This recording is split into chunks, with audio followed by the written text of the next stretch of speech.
Pas qu'une tête à claque ou un enfant qui endosse un rôle d'apprenant dans le cadre scolaire. L'élève ou l'étudiant rencontre de multiples opportunités d'agir et d'être actif dans sa formation, autant pour lui-même que pour les autres. L'enquête du jour sera simple. Pourquoi le rôle de délégué de classe est à valoriser dans le parcours de l'élève? C'est sur Capsule Éducation.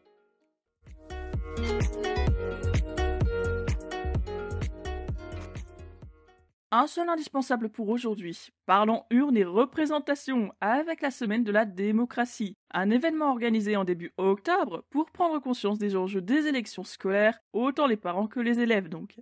Les semaines de l'engagement, elles, durent sur un total de 3 semaines à partir de mi-septembre. Elles mettent en avant tous les engagements que les élèves peuvent prendre, qu'il s'agisse d'un engagement scolaire, donc dans l'établissement, ou d'un engagement hors établissement.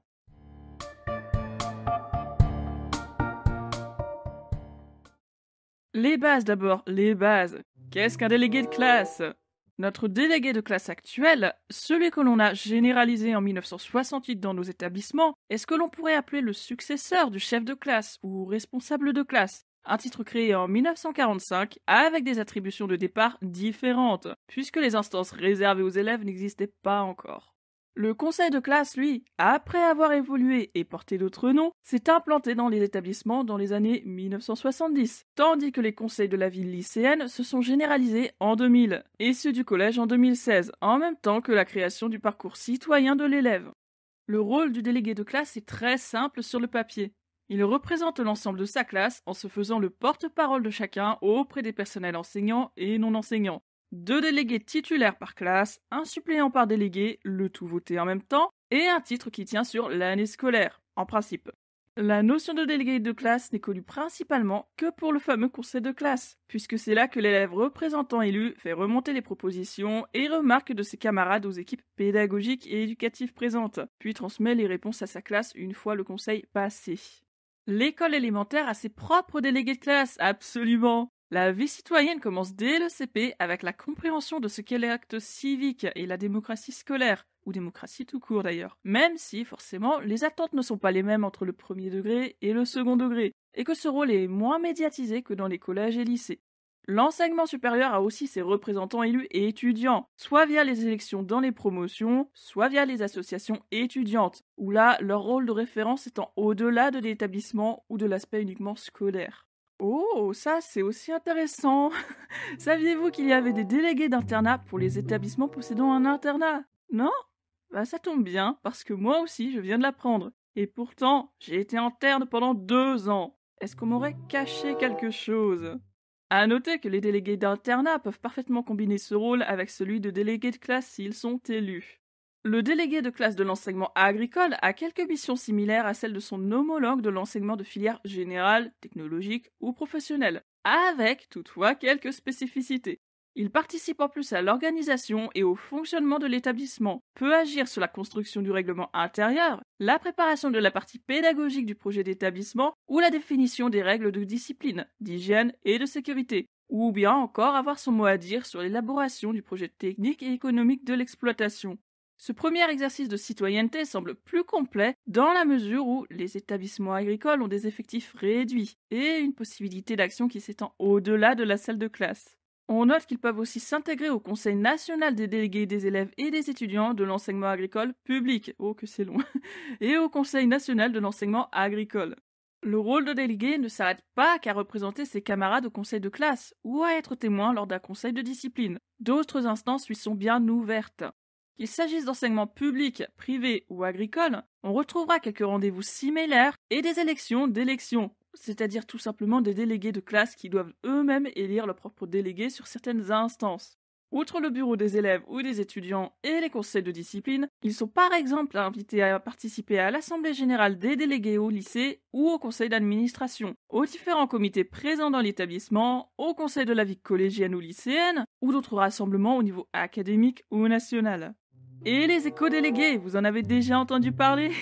C'est tout de même assez récent, mais désormais généralisé à tous les établissements. On est censé avoir un binôme filles-garçons dans chaque collège et lycée. Un total de 20 000 éco-délégués en tout. Un nouvel engagement scolaire par ailleurs ouvert aux classes de CM1 et de CM2. En bref, ils doivent surtout sensibiliser les classes au développement durable et à ces problématiques, se faire ambassadeurs de la cause dans les établissements en proposant des actions, en garantissant le respect des règles écologiques s'il y en a, et d'autres actions quand ils peuvent. Même mode d'élection que pour les délégués de classe, ça fait un total de 6 délégués dans une classe, entre les deux titulaires et les suppléants et les éco-délégués.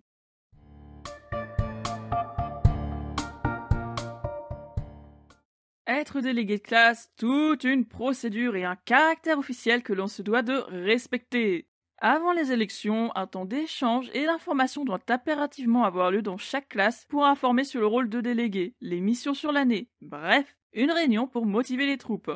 Tous électeurs et tous éligibles, ça veut dire que tous les élèves peuvent voter et tous peuvent se présenter aux élections sans condition.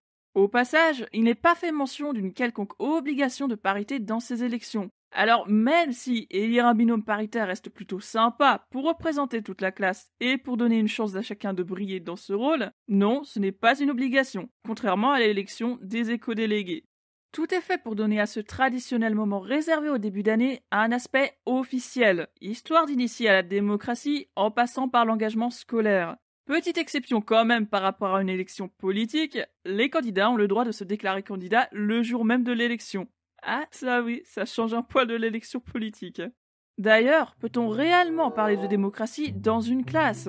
Une démocratie scolaire assez limitée quand même, parce que l'école n'est pas vraiment le meilleur lieu pour agir en démocratie. Il s'agit plutôt du lieu d'apprentissage de la démocratie. Et on s'en reparle dans quelques minutes. Pas de mystère sur le déroulement des élections, c'est un bulletin secret où il est usage d'inscrire le nom du délégué titulaire souhaité ainsi que celui de son suppléant. Je nous parlerai bien des délicieux questionnements autour des circulaires sur le sujet, celle-ci n'étant pas tout à fait claire, notamment dans le vote uninominal, mais assez intéressant. Parlant plutôt du fait que les candidats sont censés se présenter à la classe avant le vote, pour se vendre et donner envie de voter pour eux, avec des programmes de ce qu'ils feront s'ils sont élus. Un peu à la façon campagne électorale, sur papier, parce que dans les faits, toutes les classes ne passent pas par cette étape. Si une égalité ressort sur plusieurs noms à la fin du vote, c'est le plus jeune des candidats qui est élu d'office. Ensuite, il faut suivre une formation des délégués, soit avec les délégués du niveau, soit avec tous les délégués de l'établissement, c'est selon. Formation généralement assurée au sein même de l'établissement par le CPE, parfois en collaboration avec les professeurs documentalistes. Cette formation vise tout simplement à former sur le métier de délégué, ou la posture, et surtout à réfléchir à ce rôle pour comprendre les attendus. Parce que, oui, être délégué de classe va bien plus loin qu'assister au conseil de classe en tant que figurant. Le site Droit des lycéens fait au passage remarquer que rien n'autorise quiconque à démettre un délégué de ses fonctions, hors conseil de discipline qui implique un renvoi définitif du délégué en question, puisque le délégué de classe a été élu de façon démocratique par sa classe. Cependant, dans la réalité des faits, il n'est pas rare qu'un délégué n'accomplissant pas ses missions ou ayant des comportements qui ne respectent pas son engagement soit démis de ses fonctions par le professeur principal, le CPE ou par le chef d'établissement, ou parce que la classe en a fait la demande officielle.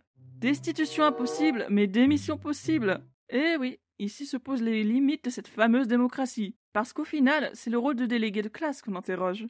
Que faire par exemple quand un délégué indélicat divulgue des informations confidentielles du conseil de classe, que ce soit au sein de l'établissement ou sur Internet? Que faire quand un délégué lance une campagne de harcèlement sur un camarade qu'il n'aime pas, qui ne se présente pas au conseil de classe, sans prévenir ni son professeur principal, ni un suppléant afin qu'il y ait une présence élève malgré tout? La réponse, c'est que, disons que les textes manquent de clarté à ce sujet, que chaque établissement fait à sa sauce en fonction de la difficulté de la situation rencontrée, mais toujours sans texte juridique pour appuyer ou infirmer la décision.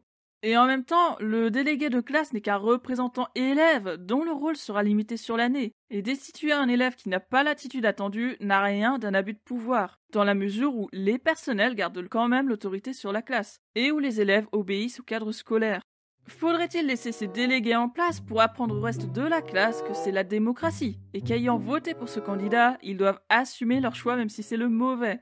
Ouais, toutes les limites de parler de démocratie dans le cadre scolaire. En tout cas, si officiellement il n'y a pas de réponse claire, dans les faits, dans la réalité, on s'arrange pour que la classe bénéficie au moins d'un représentant, soit en faisant appel aux suppléants, soit en désignant un délégué vite fait, soit en s'arrangeant avec l'ancien délégué ou le nouveau délégué, celui que l'on ne veut plus en tout cas.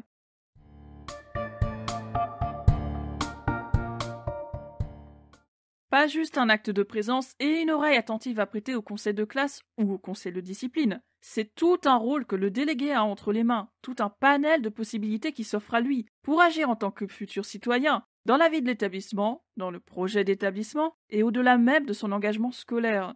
Ni supérieur à la classe, ni chouchou des personnels, ni chef de classe parce qu'il ne donne pas d'ordre, ne harcèle pas, ne se défend pas que lui-même. Le délégué de classe agit pour la classe, sur un plan collectif, puisqu'il fait des remontées d'informations des élèves aux enseignants et des enseignants aux élèves. Il y a cependant aussi un plan individuel quand le délégué reçoit les confidences d'un camarade sur une situation personnelle, là où il devient médiateur, où toute sa discrétion vis-à-vis du groupe classe est attendue pour respecter la confidentialité. La formation des délégués lui apprend notamment à évaluer si une situation doit être signalée urgemment aux personnes compétentes, CPE ou enseignants, infirmiers scolaires, un rôle qui dépasse donc largement le simple cadre de conseil de classe. Médiateur aussi lorsqu'il y a conflit dans la classe et où le délégué a réellement toute sa place pour agir, à son niveau évidemment. Écouter avec attention et objectivité, dérouler des solutions avec les camarades ou faire appel au personnel et les prévenir quand il y a nécessité. Là où toutes les possibilités s'ouvrent, c'est quand le délégué de classe prend conscience qu'il peut initier des projets pour sa classe, voire au-delà de sa classe, prendre des responsabilités plus élevées pour mener à bien son idée, son projet. Améliorations simples qui n'ont pas seulement attrait à la classe, mais aussi à l'établissement, comme par exemple un menu spécifique au self, ou une boîte à livres, ou un bal de fin d'année, quelque chose, un voyage ou une sortie, un temps d'échange. Bref, quelque chose qui rendra l'établissement plus dynamique, qui s'intégrera même dans le projet d'établissement, pourquoi pas. Toutes ces initiatives sont à sa portée et le valorisent dans son rôle, quelque chose qui va bien au-delà du simple conseil de classe. Bon, vous allez sûrement me dire, voyage, sortie, tout ça n'est pas possible. Et je serai assez d'accord avec vous là-dessus, ne serait-ce que parce que budget. Mais avec l'intérêt et la coopération des enseignants, de la vie scolaire et de la direction, des actions peuvent être mises en œuvre. Pas forcément sur des temps de classe, on va éviter quand même d'aller sur les temps de classe, hein. Pas juste pour s'amuser, mais au moins pour adoucir l'année ou la rendre plus vibrante, sans enlever la posture studieuse pour autant. Être délégué de classe n'est vraiment pas qu'une question de figuration dans les instances. Oui, je n'arrête pas de vous le répéter depuis le début de l'épisode. Mais si je le répète autant, c'est bien parce que ce rôle, bien que modeste en somme, n'est pas tellement pris au sérieux, alors que les possibilités sont immenses.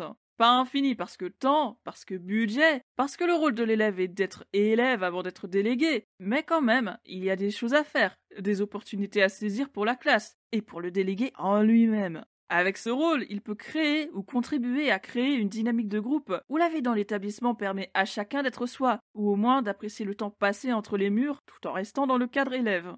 Est-ce que ça met réellement le rôle en avant s'il faut réduire le délégué à ses 3 conseils de classe en une année et éventuellement 1 ou 2 conseils de discipline pour les élèves qui partent en vrille? Est-ce valorisant de juste faire de la figuration dans des instances majoritairement occupées par des adultes qui savent ce qu'ils font, qui veulent être efficaces, mais veulent aussi finir vite?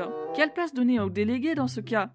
Être délégué de classe est un rôle qui reste temporaire, n'a pas ou peu d'effet sur la scolarité au niveau des notes et des résultats en tout cas. Certes, c'est aussi un rôle qui mérite qu'on en parle, qu'on le mette en avant, mais c'est aussi un service, quelque part. Une place qui n'est pas indispensable au bon fonctionnement d'une classe, même si elle apporte un plus.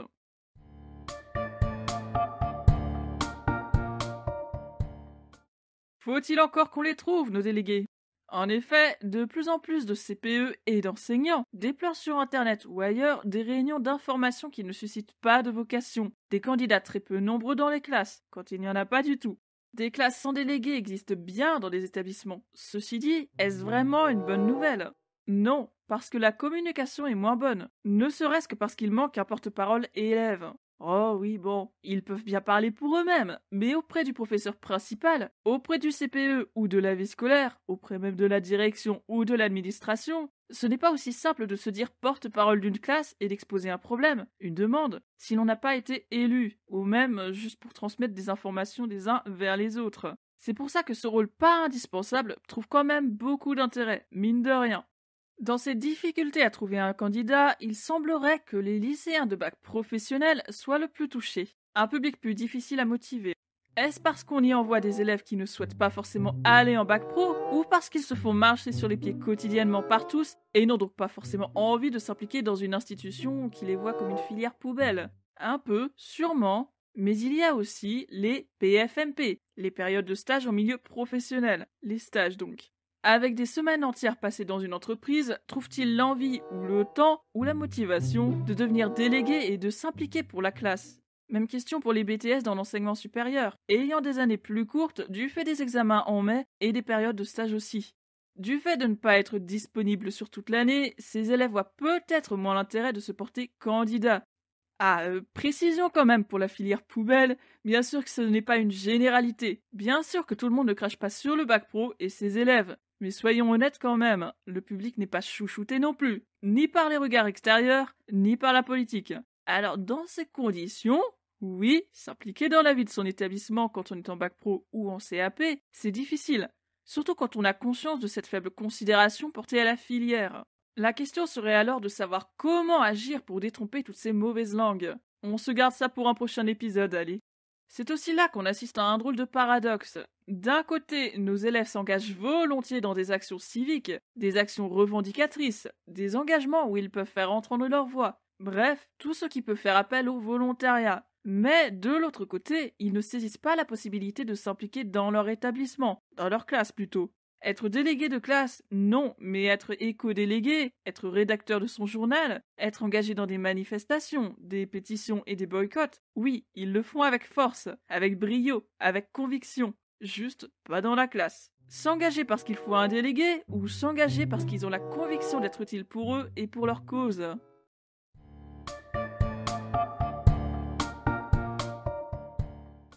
Ou alors, parce que les élèves qui voudraient se représenter savent que malgré ce vote dit démocratique entre guillemets, les inégalités sont nombreuses. Allez, on l'a peut-être nous-mêmes vécu dans notre scolarité. Qui d'entre nous se rêvait délégué à candidater avec les formes en proposant à la classe des actions concrètes? Et qui a vu les élèves les plus populaires se faire élire sans rien proposer? Qui a vu celui qui brandissait les cartes de plus de frites ou de rab au self se faire élire? Ouais, monsieur. Moi, j'ai déjà vu ça en tant qu'élève. Ça m'a toujours questionné d'ailleurs. Les élèves ont eux-mêmes acquis cette façon d'élire, puisqu'ils choisissent plutôt l'élève qui est le plus apprécié dans la classe, mais pas forcément le plus sérieux. Et quand j'entends sérieux, ce n'est pas sérieux dans les notes, attentif aux cours, parce que ça, c'est un préjugé. Non, les délégués de classe n'ont pas à être irréprochables. Ils sont élèves, ils ont le droit de se planter. Légèrement, certes, ils représentent la classe quand même. Mais avoir d'excellentes notes ne veut pas dire être un bon délégué. Donc, les élèves choisissent le plus populaire des candidats, mais pas celui qui les représentera le mieux. Être délégué nécessite un certain devoir de discrétion et de se montrer attentif aux autres, ce que la plupart des délégués élus ne sont pas. Ils peuvent manquer d'empathie, de sérieux quant à la ponctualité, et oui, ils peuvent aussi manquer de civisme face aux enseignants, se croient parfois intouchables, arrivent à se faire élire par de la démagogie scolaire. Plus de frites, des croissants le matin, youpi! Sauf que nous sachons que ce dont la classe a besoin, c'est de délégués dynamiques pour être elle-même dynamique. Que c'est aussi à travers ces délégués qu'une classe peut se motiver. Si les délégués prennent leur rôle à cœur, amorcent une ambiance de travail équilibrée avec le soutien des enseignants et des personnels. Mais les élèves ne voient en le délégué que celui qui protège et qui défend au conseil de classe, celui qui tentera les négociations avec les adultes.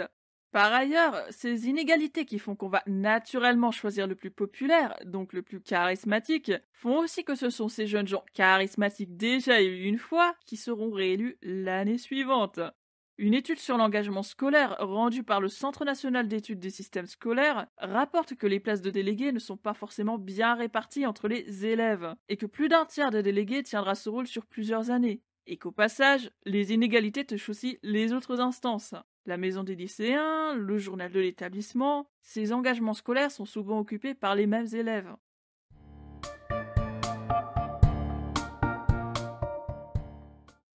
Alors en fin de compte, qu'est-ce qu'être délégué si ce n'est valoriser son parcours hors scolaire? Un tremplin vers l'avenir lorsque l'élève devenu délégué prend conscience que tout le temps passé en conseil de classe, à communiquer auprès des élèves et des personnels, à régler des conflits à son niveau, que se passe-t-il quand il prend conscience de toutes les compétences qu'il a développées juste avec cette casquette en plus, sans compter les autres engagements qu'il aura pu prendre au cours de l'année? C'est une forme de valorisation qu'on ne voit qu'avec le recul. Parce que c'est vrai, être délégué n'est pas vraiment qu'une histoire de figuration dans les instances. Et c'est un rôle plutôt à mettre en avant. Le champ d'action va loin. une aptitude à prendre des responsabilités, à parler pour d'autres, à communiquer, des techniques de médiation ou une attitude posée qui permet de prendre en charge un groupe. Ces compétences très recherchées dans le marché du travail ne peuvent qu'être profitables, parce qu'elles montrent d'une part que la personne est engagée, prête à s'engager davantage, mature, en capacité de prendre des responsabilités importantes, ou plus importantes que ses collègues de service. L'indiquer sur son CV ou sur sa lettre de motivation est un plus indéniable qui peut toujours servir, y compris hors vie active. Et oui, on en aura peut-être besoin dans notre vie personnelle, dans une situation imprévue. Ce tremplin vers l'avenir, c'est une partie de la formation humaine de l'élève, une partie de son parcours citoyen qui l'aura initié à l'apprentissage de la démocratie, aux problèmes que l'on peut rencontrer dans un groupe, et qui lui aura ouvert les portes de sa propre personnalité, de ses qualités ou de ses défauts. Être délégué est un bon moyen d'apprendre à se connaître, aussi une fierté, une satisfaction devrait pour les autres d'être utile. Certes, un rôle assez limité à l'heure actuelle, un rôle qu'il faudra peut-être même revoir, parce que cet essai de démocratie n'a pas grand-chose de démocratique. Les élèves s'élisent après seulement un mois ensemble, ont conscience de ces inégalités et de ce qui les attend en conseil de classe. Mais la valorisation ne vient pas que de la classe, ou que dans la classe. C'est donc cet aspect de vie de l'établissement qu'il faudrait remettre en avant, tout en se rappelant que l'élève reste élève avant d'être délégué, et que son emploi du temps n'est pas infini.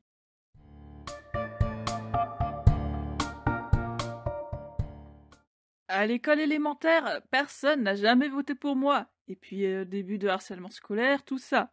Au collège, personne n'a jamais voté pour moi non plus. On m'a insulté, on m'a ignoré, on m'a fracassé. Bref, je n'étais pas digne d'être délégué. Mais les élèves populaires, ceux qui tapaient, ceux qui embêtaient le monde, eux avaient le droit de représenter la classe. En même temps, quand il fallait négocier avec les enseignants ou aller voir la CPE, les élèves me demandaient à moi d'y aller, pas aux délégués. Et les enseignants eux-mêmes me demandaient d'accompagner les uns et les autres en vie scolaire ou à l'infirmerie.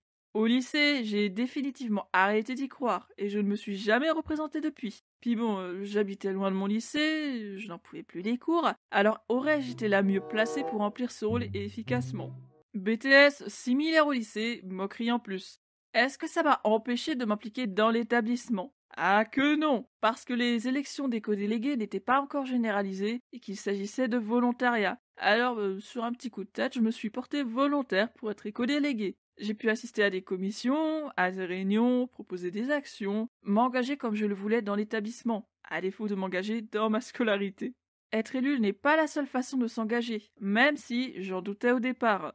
Je pense que vous comprendrez donc pourquoi je favorise plutôt le volontariat aux élections. Parce que je connais et ai vécu ces inégalités, que je respecte le principe démocratique, mais que je sais aussi à quel point il peut fermer des portes à des personnes qui ont la volonté de s'impliquer. La mobilisation a l'air plus facile et plus équitable quand on part sur du volontariat, alors peut-être qu'on peut se laisser aller à évoluer dans ce sens-là.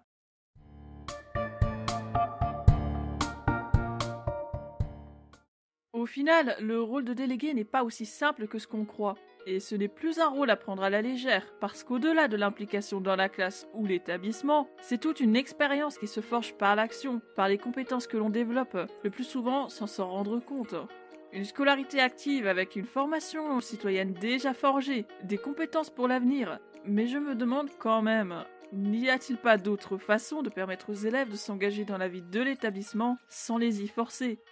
Allez, mercredi prochain sur Capsule Éducation, même horaire, même endroit. Et tiens, puisqu'on se parle de scolarité active, on papotera du temps de cours avalé par tous les projets et les dispositifs en milieu scolaire. Un gros morceau, n'est-ce pas?